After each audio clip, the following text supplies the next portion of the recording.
Hey folks, Nick here from Another BookTube channel, and today I will be reviewing A Night in the Lonesome October by Roger Zelazny. First of all, I'm wearing a hat today because what little hair I do have left is being very unruly. So this is just the easiest solution. This is how we're dealing with it, and it's a good excuse to show you my pumpkin hat that I really like. Um, so, A Night in the Lonesome October, I heard about this book only recently. It was actually mentioned by somebody on Criminali's Discord.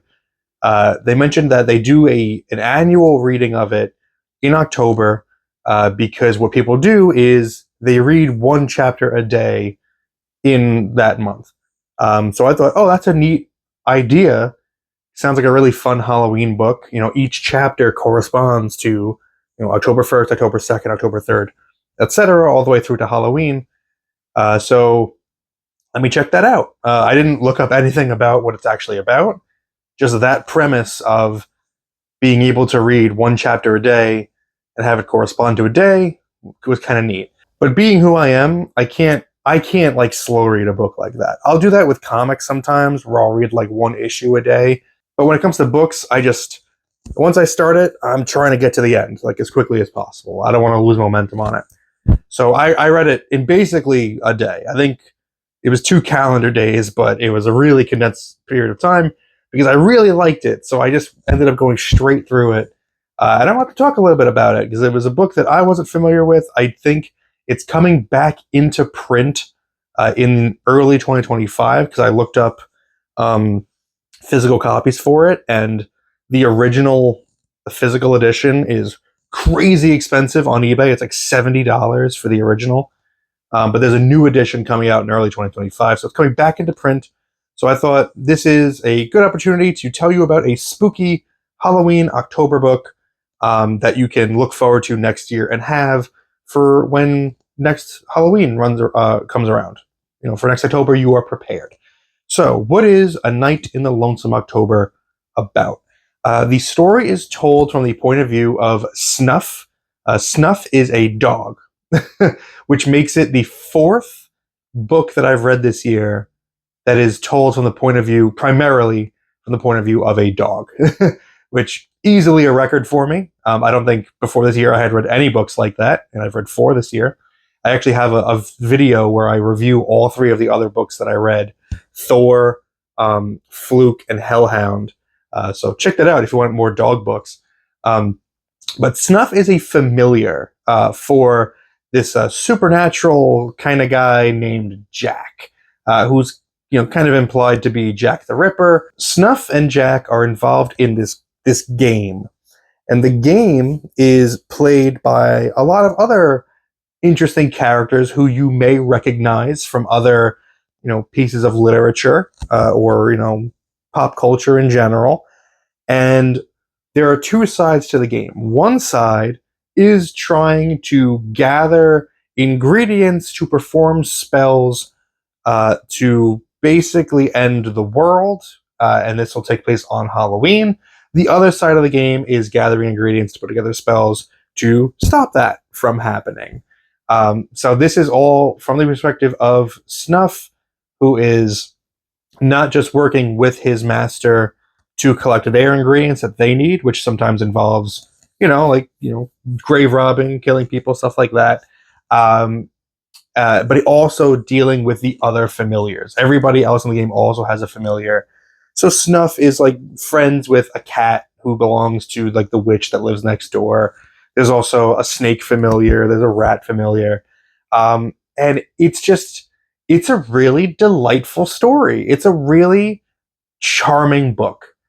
It is very light, despite like the fact that there are some more intense scenes in it. I will give a spoiler alert right now in regards to like, does the dog die? And I'll also include, does the cat die? So if you don't want to know that, you can skip 5 seconds ahead, but both dog and cat live. But there are still definitely intense scenes where they are in danger. Some other animals do get, treated not nicely. But that's about the extent of it. It is, for the most part, a pretty lighthearted, really more fantasy than horror novel. And I found myself, kind of chuckling at it more than once. It's got a lot of humor to it, and also the fantasy aspects of it are not like over explained. It's pretty surface level, and some people may find that disappointing because you're not going to go too deep into the background of like, when did this game start? Why do the people want to end the world? Why do these people want to stop it? Like, you don't really get into that. It's purely from the point of view of Snuff, the dog. And Snuff is very smart. He's intelligent. He's intelligent. He's not thinking like dog thoughts for the most part. He carries on conversations, telepathically with Jack and with the other animals as though they were humans. So he knows what's going on, but he doesn't go too deep into the history because the other characters already know like that stuff for the most part. There's one fish out of water character who's not a fish, but is the rat who gets some explanation. That gives us a little bit of exposition. But for the most part, it's all just inferred. It's all implication, and it's not too heavy. It's a soft magic system. There's no extreme detail on how the spells work, how the magic works. It's just kind of take it at face value and have a good time.